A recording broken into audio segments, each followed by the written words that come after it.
And welcome to Hannity. And tonight, Indiana Governor Mike Pence is giving the Trump campaign a big boost after his performance last night at the vice presidential debate. Now, the governor focused on substantive issues that matter to you, the American people and voters, despite, of course, being interrupted by his opponent, Senator Tim Kaine, a whopping 72 times. Now, the RNC has put together a video montage of all the instances where Kaine tried to cut in. It's over 4.5 minutes long. Here are just a few examples. Love Russia. You both their heavy-handed approach. You both have said Vladimir Putin is a better hang on. leader than President. Yeah, Elaine, thank you, Senator. These guys have praised Vladimir Putin as a great leader. How can they defend Senator? We do have besieged by crime. Elaine, these were Donald. He says, hold on a second. It's my time, Senator. Why did Donald Trump say that? We just never would. Why did he say that? Well, look, it's, you know, well, I would admit that's not come out exactly the way he means them, but I'm telling you what other. Look.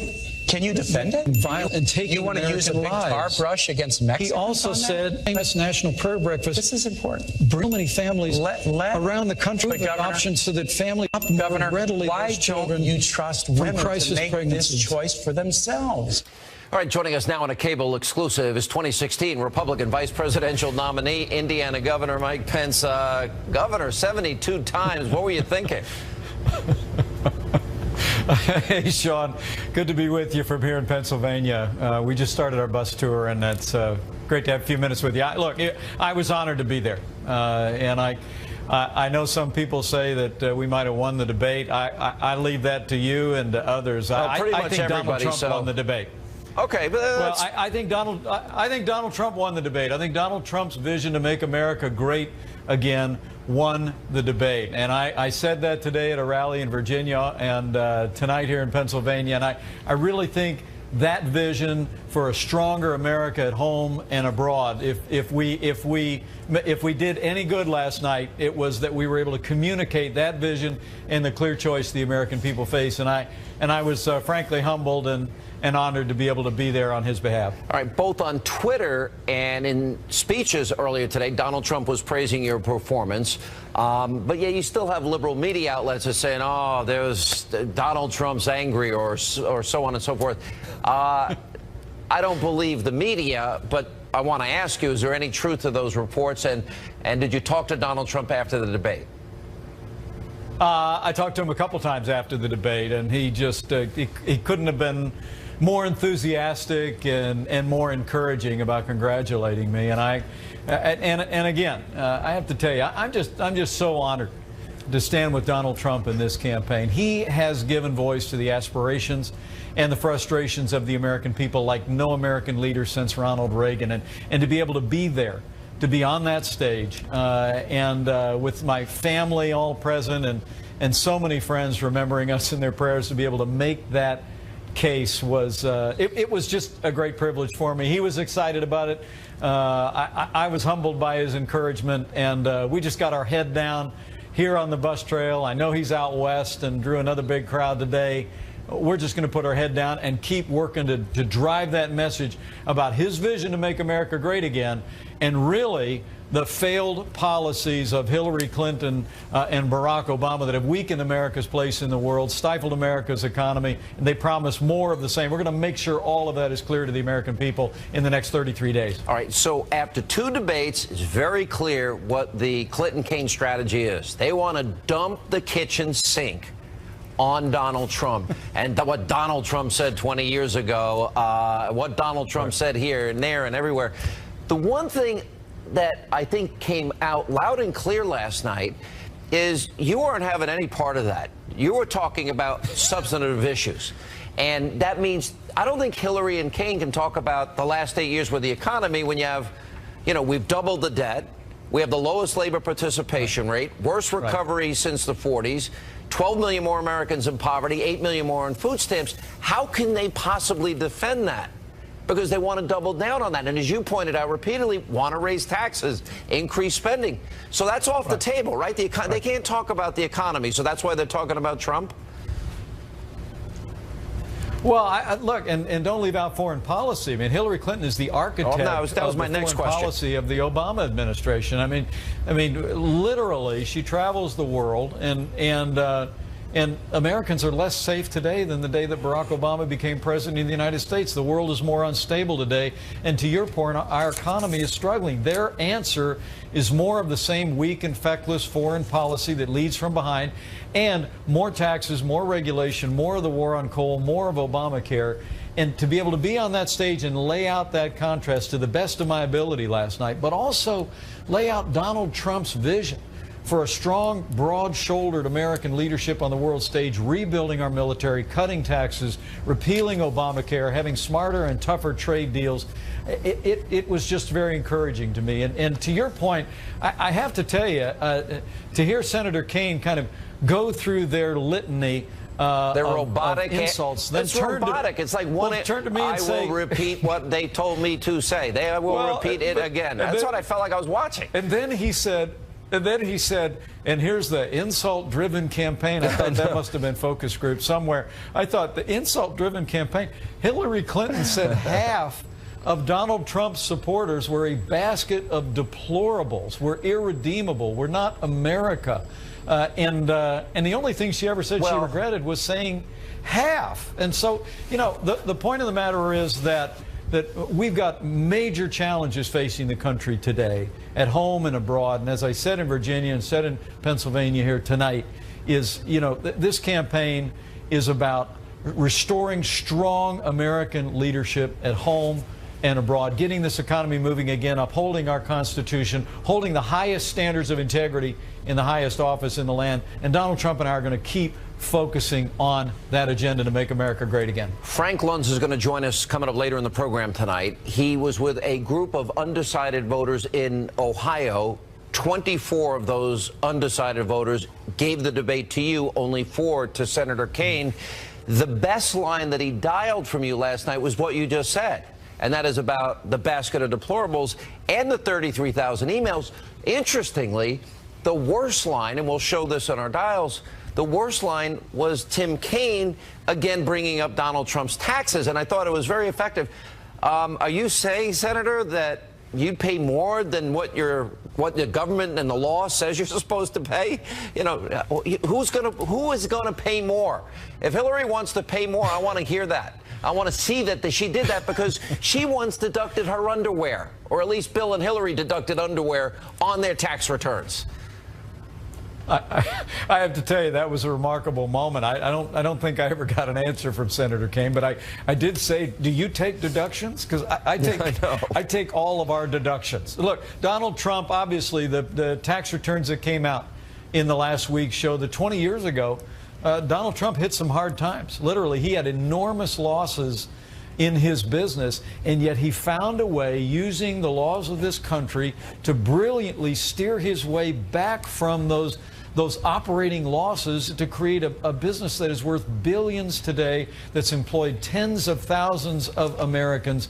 And that's the kind of comeback America needs today. Donald Trump is going to lead an American comeback, stronger America in the world, a growing economy here at home, one that's built on the foundation of upholding our Constitution, our most cherished ideals. And if I was able to communicate that to anyone looking in last night, that came through loud and clear. I'm grateful for the privilege. You know, it's interesting, because after that, he wrote The Art of the Comeback. And the New York Times, of all places, because they broke the story, they actually said that this is, you know, one of the greatest comebacks. Here's where I see this election going. We're 34 days out. It seems that this is as big a choice election as I've seen in my lifetime, and I follow politics every day, as you know. But we're either going to raise taxes, or we're going to drop the top corporate rate to 15% and incentivize business to invest and build manufacturing centers and factories here.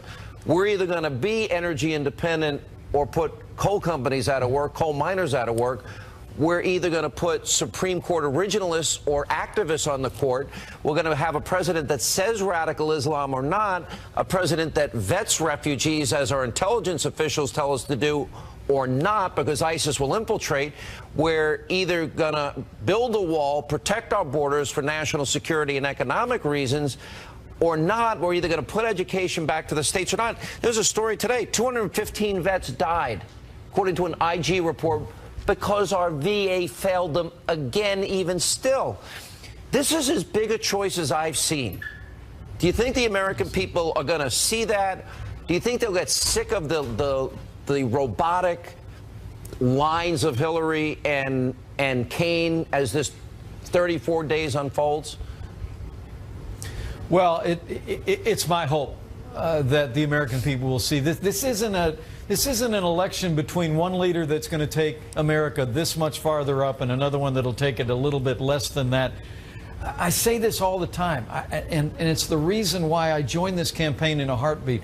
This is a choice between whether we're going to continue to go downhill to a weaker America on the world stage, to a struggling American economy, walking farther and farther away from our constitutional principles, or whether we're going to stop, turn around, and march back up the hill to a stronger America on the world stage, a stronger military, an economy that is growing, and constitutional principles that are adhered to and respected. I think it's a choice between up and down. And I have to tell you, the crowds that I see, the enormous crowds that come out for Donald Trump at every rally, the hundreds of people that come out to our rallies today in Virginia and Pennsylvania, are all evidence that there are more and more Americans every single day seeing that choice clearly, and they're going to choose to make Donald Trump the next president of the United States of America. Isn't one of the most important decisions any executive makes is the people that they hire and put around them? Didn't that come through loud and clear that he made a pretty good choice with Governor Pence, in as much as you won this debate, you won it on substance, you were never on defense, you weren't going to play their game, and you expose their tactics. Do you see Trump appointing a lot of people like you if he's elected? Well, number one, I'm very humbled by your esteem and your kind comments. But look, there's no question the way he's led in business is because he has the capacity to draw around him women and men of enormous caliber and enormous ability. I'm humbled to be a part of this team, but I'm just a part of a world-class team, and if we have the privilege of serving, I promise you it's going to be men and women of extraordinary ability, extraordinary intellect. Just like he led that incredible comeback in his business, he's going to lead a great American comeback for all of the American people. And Governor, I couldn't be more humbled or honored to be a part of it. We better reverse this decline. We're in deep trouble. Anyway, good to see you, Governor. Great job last night. Thank you. Thank you, Sean. And coming up, Laura Ingraham is straight ahead. Also, Frank Luntz did dial last night's VP debate with a group of undecided Ohio voters. Wait till you see what they have to say. And Rudy Giuliani, he'll join us in studio with a preview of the second presidential debate. That's happening this Sunday in St. Louis. That and more tonight on Hannity. Hillary Clinton had a private server in her home that had classified information on it about drones. Governor, Mr. Ronald Trump Reagan has said a nation without borders is not a nation. Donald Trump is committed to restoring the borders of this nation, so, Governor, securing our how nation, would these millions of undocumented immigrants leave? Would they be forcibly removed? We would know a lot more about it if Hillary Clinton would just turn over the 33,000 emails that she refused to turn over Senator that were Kaine, in her private server. We'd have a much better picture of what the Clinton Foundation was doing. Senator Kaine, Donald Trump has created tens of thousands of jobs, and he's paid payroll taxes, sales taxes, Senator, I'm going to give you about 30 seconds to respond, and I have a question on Social Security for you. All right, that was last night's VP debate moderator. And joining us now, Fox News contributor, editor-in-chief of LifeZette, nationally syndicated radio host Laura Ingraham. As annoying as Kaine was, I mean, she's literally, every time Pence is making a good point, if Kaine didn't interrupt him, then she interrupted him. I'm like, this is driving me nuts. Yeah, all those points, Sean, that we were talking about last week that we were anxious to have mentioned in the first debate, the server, whether it was going on the server or the foundation or the stuff with the border, all of that there were such great points. And every time he started talking about it, it's like, oh, Mr. Pence. And she never did that to Kaine. Kaine routinely didn't answer the question that was asked, and she never seemed to interrupt Kaine. I noticed that right off the bat. But the great thing about Mike Pence is because he was in our business, Sean, of talk radio, he just talked right over her. I love that. Yeah, I just, look, and it was so effective. They didn't lay a glove on him, and he just sat there, okay, here comes the robotic list that they are going to mention every time. And meanwhile, they're not talking about 12 million more Americans on food stamps, 8 million more in poverty, doubling our debt. And I'm talking about Syria, ISIS, Benghazi, radical Islam. And I'm sitting there saying, stop. I don't care what Donald Trump said 20 years ago. It's getting old. Yeah, no, I don't think most people care about that. And it's why they are continuing to try to shift the discussion to that. If the narrative stays on America in decline, China on the rise, and this is how I'm going to make things better. You're going to have more money in your pocket if I'm president. If you want a job, you're going to be able to get a job, a better opportunity, and have more money for your family. If that's what the conversation is, Trump wins all day long. All right, so there's a big battle going on. It was in the New York Post today between Martha Raddatz and Anderson Cooper over who gets to, I guess, trash Trump the most or gets to ask the tough question. Let's go back to the first debate, because Lester Holt, from the opening question that was predicated on a false notion about the economy, then on Trump and Iraq, and then on birtherism and other issues. Watch how wrong Holt was in the first interview. There's been a record 6 straight years of job growth, and new census numbers show incomes have increased at a record rate after years of stagnation. Mr. Trump, a lot of these are judgment questions. You had supported the war in Iraq before the invasion. What makes your judgment? I did not support the war in Iraq. For 5 years, you perpetuated a false claim that the nation's first black president was not a natural-born citizen. You questioned his legitimacy. Stop and frisk was ruled unconstitutional in New York because it largely singled out black and Hispanic young men. No, you're wrong. Wrong on stop and frisk, wrong on Hillary and Mark Penn's memo and Sid Vicious Blumenthal pushing birtherism, wrong on the state of the economy, and wrong on Trump's position on Iraq.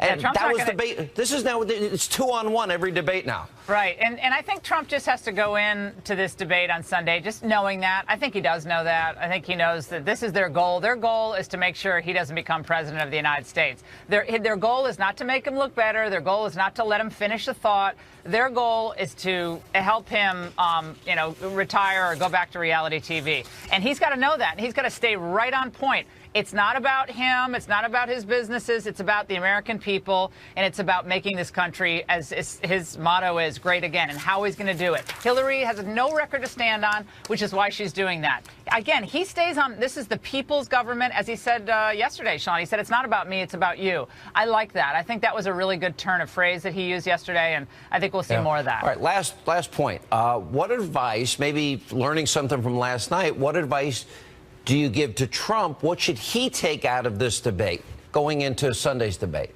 I think Mike Pence showed a lot of grace last night and graciousness. He complimented Tim Kaine, and he talked about his faith, which I think is important, and he thanked the people for being there, which Trump did as well. But I think that moment of grace, that a little charm, a little more smiling. Donald Trump's very charming. He's a people person. I think this forum could be excellent for him if he remembers those things. A note of grace, a note of strength, a note of humility. A little bit of that goes a long way, and I think it just reassures people. And I think he does that. I mean, I've seen him do that, and it's really inspiring. And also, as a CEO, he picked his closest guy. What does a great CEO do? They put good people around them. That's how they're successful. And all right, Pence Laura, was terrific. Thanks. Good to see you. Thank you. And coming up, well, last night, pollster Frank Luntz, he actually dialed the VP debate with a focus group of undecided voters in Ohio.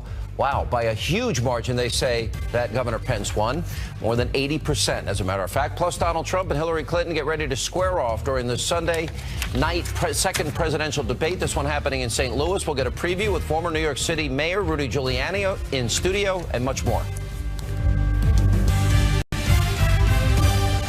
And welcome back to Hannity. So last night, during the VP debate, Frank Luntz conducted a focus group with undecided Ohio voters. Now, 22 of them said Governor Mike Pence won the debate, and only 4 said Senator Tim Kaine did. Joining us now to explain the results, the man himself, pollster Frank Luntz. And you, by the way, in fairness, you thought Trump lost the first debate, and your focus group that you did with him there. Let's go to the issue of the interruptions. I mean, very early on, I was like, I wanted to throw a brick through my television because of these interruptions. Let's play the tape. Their heavy-handed approach. You both have said Vladimir Putin is a Gentlemen, better we're going to leader get to than Russia in just a moment, but I do want to get back to the question. But Elaine, thank you, Senator. These guys have praised Vladimir Putin as a great leader. We will get to that, Senator. We do have that coming up here. But in the meantime, she had a Clinton Foundation accepting contributions from foreign governments. You are Donald Trump's apprentice.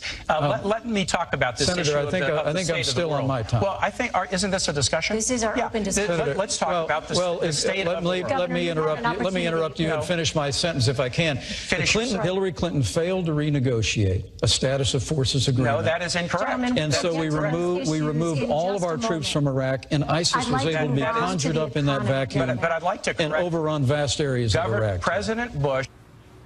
That was not good. What did the audience say? They were complaining about it verbally. In fact, this was the loudest group that I've hosted all year. They're watching a TV. The TV cameras are off as they're watching the debates. And they were complaining and complaining about Tim Kaine. And as the debate went along, Kaine dropped further and further. And the number one reason was because they thought he was rude. They thought that he wasn't listening to what Governor Pence had to say. He wasn't listening to the moderator. And, Sean, this is the number one rule of debates, other than don't trip when you take the stage. Yeah. The most important is do not talk over the moderator. All right. What would Donald Trump watching this take out of this? Because he's a bit of a fighter. He's combative. What should he learn from this? So there are 5 things, and I'm glad you asked. Number 1 is that they want specifics. So Trump should give them exactly what he's going to do in the first 24 hours. And the number one thing the American people want him to do is a forensic audit, because they hate wasteful Washington spending. Second is to engage the audience the way that Mike Pence actually tried to engage Senator Kaine. Ask the audience a question, Sean, because this is a town hall debate. Third is a very simple question. Is America safer today than it was 8 years ago? Mike Pence asked that question, and it is one of his highest dialed moments of the entire debate. Fourth, to ask viewers at home, which of us is more likely to bring about the fundamental change that you all deserve? And finally, take responsibility, show humility, lower the decibel level, because you're interacting with real people in that debate, not a moderator. Sean, I'm going to tell you something. If he does those things, not only will he win the debate, I think he absolutely can win this election. But that requires connecting to voters in that manner. All right, Frank Luntz, let's go to the issue. Pence's best moment was when he finally fought back, because, I mean, Kaine was so negative and just tried to dump the kitchen sink and repeat it again and again and again. It was like a robot. I will say this about Donald Trump. I think it gets old fast, but condemning Hillary for her basket of deplorables comment. If Donald Trump had said all the things that you said he said in the way you said he said them, he still wouldn't have a fraction of the insults that Hillary Clinton leveled when she said that half of our supporters were a basket of deplorables. She said they were irredeemable. They were not America. I mean, it's extraordinary. And then she laid one after another ism on millions of Americans who believe that we can have a stronger America at home and abroad, who believe we can get this economy moving again, who believe that we can end illegal immigration once and for all. That was a pretty powerful moment. It's because the public is so tired of insults. And what was interesting is that Trump has attacked Clinton, but Clinton was attacking the American people, and that is beyond the pale. If there's one moment that causes her to lose this election, we will look back on the moment when she insulted tens of millions of people. It was a big mistake on her part. She kind of walked it back, but if you notice, she never said, "I'm sorry, forgive me." Yeah. Because there's no accountability with her. Let's go to the email issue. 33,000 emails deleted, and she said, did you clean it with like a cloth? But now we know they used bleach pit. Now they know there was a well-orchestrated, sophisticated effort to lie and hide these emails. This came up last night. Less than 10 cents on the dollar. The Clinton Foundation has gone to charitable causes. 90%. It has been a platform for the Clintons to travel the world, to have staff. But honestly, Senator, we would know a lot more about it if Hillary Clinton would just turn over the 33,000 emails that she refused to turn over Senator Kaine, in her private server. We'd have a much better picture of what the Clinton Foundation was doing. Senator Kaine. I think Americans instinctively know something's corrupt there. So we've asked the question, which is more important to you, to know what is in Donald Trump's tax returns or know what is inside those emails? We've been doing it now for about the last 6 weeks, and it's 2.5 to 1. They want to know about the emails, and the reason why, Sean, is because Trump's tax returns are personal. It's about who he is. Those emails are about national security, and it's about the country overall.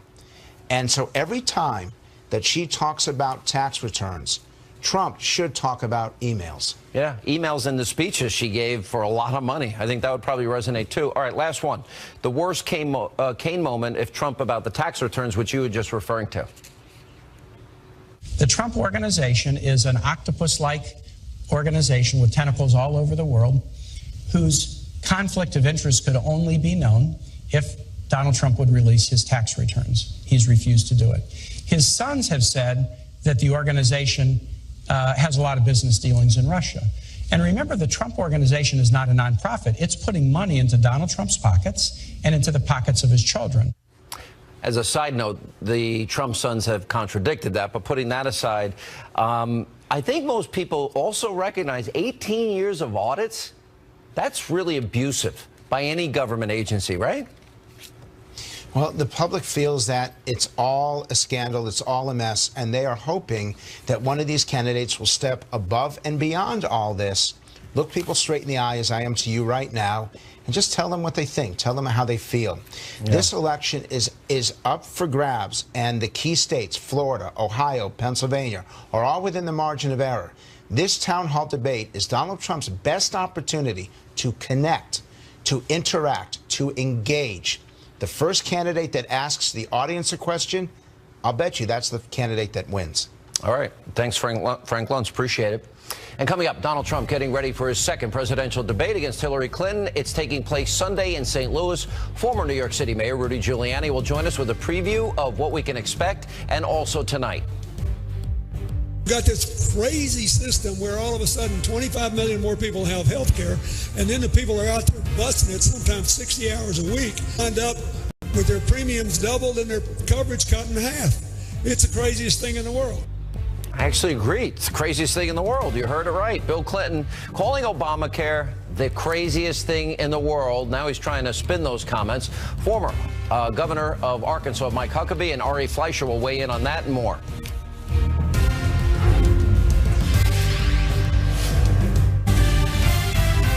Hillary Clinton has been there for 30 years and hasn't fixed anything. She failed overseas, producing only death and destruction. She unleashed ISIS, stabilized Iraq, Syria, Libya, and put Iran onto the path of nuclear weapons. She's merely the vessel for the global special interests bleeding our country dry. They are bleeding our country. Donald Trump earlier today going after his Democratic rival. Now, Governor Pence had a very strong debate performance last night. So will Donald Trump utilize some of his running mate's successful tactics in this Sunday's upcoming presidential town hall? Joining us now, former New York City Mayor Rudy Giuliani. How are you?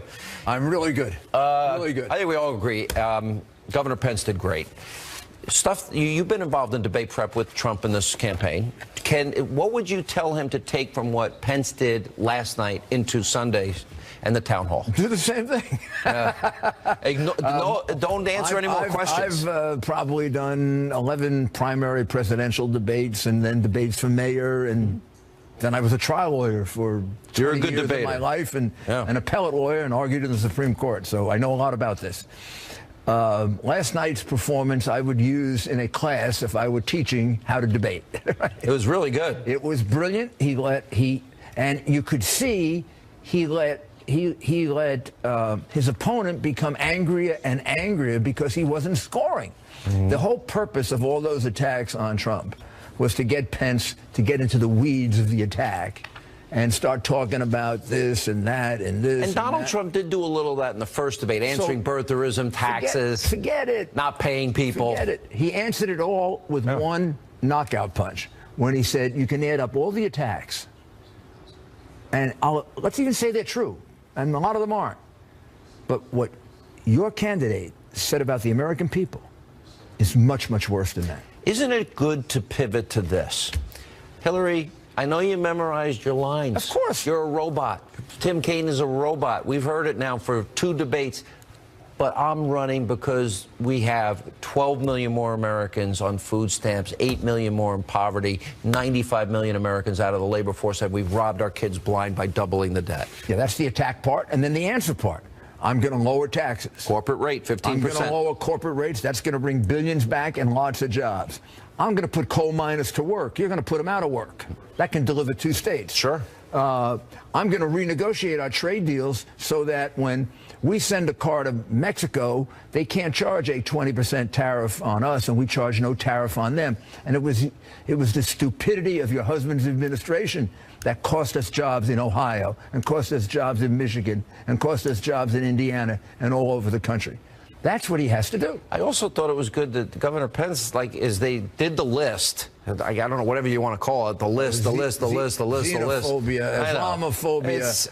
Phobias I never even heard of. He just ignored it and then talked about what they're going to do to fix things. I think that positive my answer to her, my answer to her when she does that xenophobia and this intrinsic bias is, hey, take a look in the mirror, Hillary, and maybe you're projecting.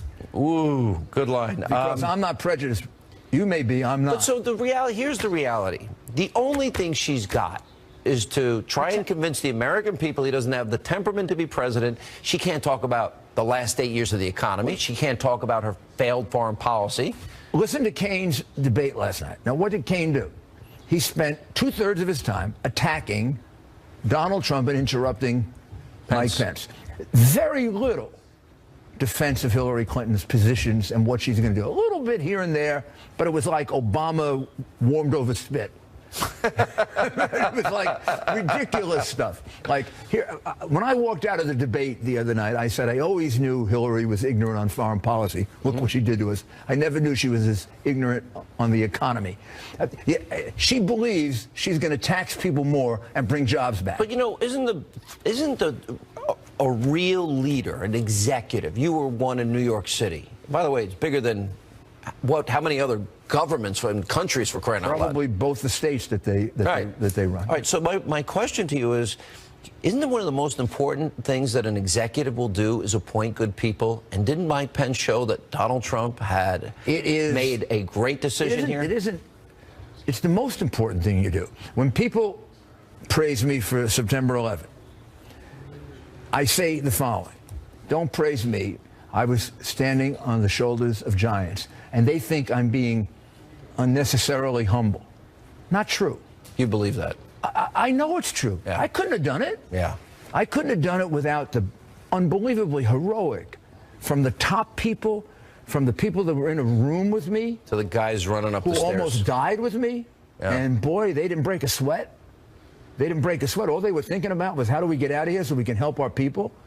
To the construction workers who came to help me, thousands of construction workers, the firefighters, the police officers, the rescue workers, the people, the police officers that came from Cleveland, who I got to thank yesterday because I You were in Cleveland. Yeah, and I met 10 guys. I heard you had a bigger crowd than Hillary. I did. I got a bigger crowd in 2 places in Cleveland than you got to tell Trump that. I mean, he likes his crowds. You know. I sent Donald a little text. I said, I don't get your crowds, but I'm not doing bad. I'm beating Hillary. Mr. Mayor, good to see you. We'll see you Sunday night. You're going to join us. Oh yeah, I'll be there for that for sure.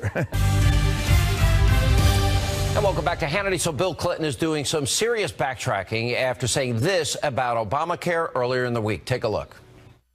The people that are getting killed in this deal are small business people and individuals who make just a little too much to get into these subsidies. Why? Because they're not organized, they don't have any bargaining power with insurance companies, and they're getting whacked. So you've got this crazy system where all of a sudden 25 million more people have health care, and then the people are out there busting it sometimes 60 hours a week, wind up with their premiums doubled and their coverage cut in half. It's the craziest thing in the world. Craziest thing in the world. Predictably, now after those comments, it created a firestorm on the campaign trail. Bill Clinton is now saying he supports the disastrous health care law that he was trashing.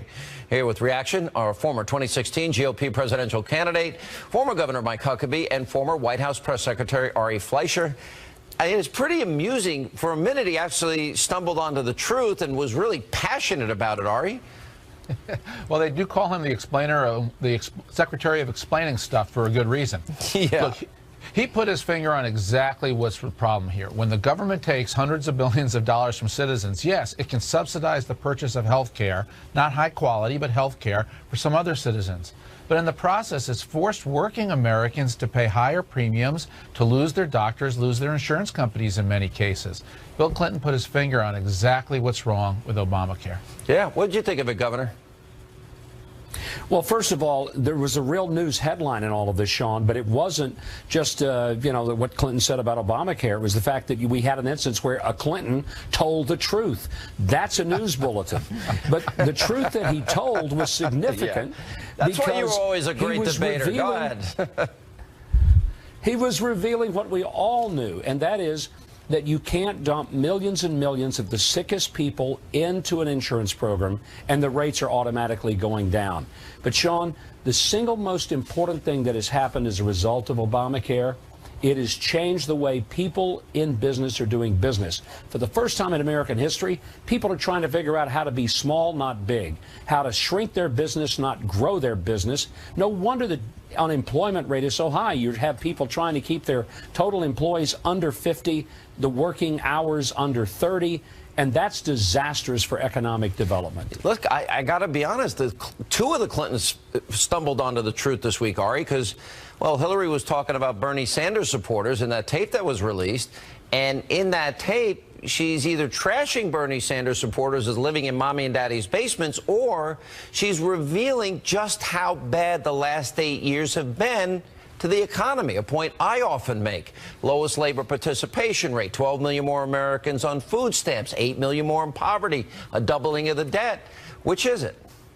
Well, there's an obviousness to what's going on here, Sean, and it's why the American people feel this economy and this country are so far off track.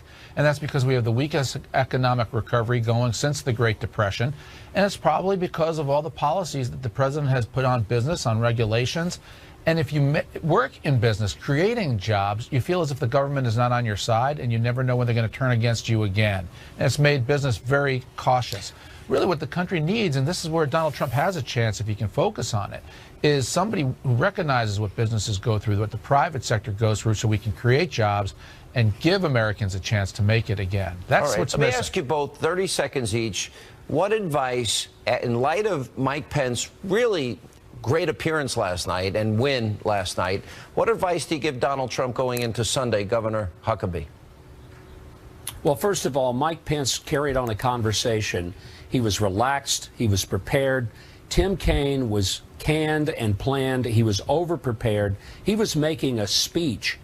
And what Pence did so brilliantly was having a heart-to-heart conversation. When Donald Trump does that, he's fantastic. That's what I hope he does on Sunday. All right, guys, good advice from both of you. Appreciate it.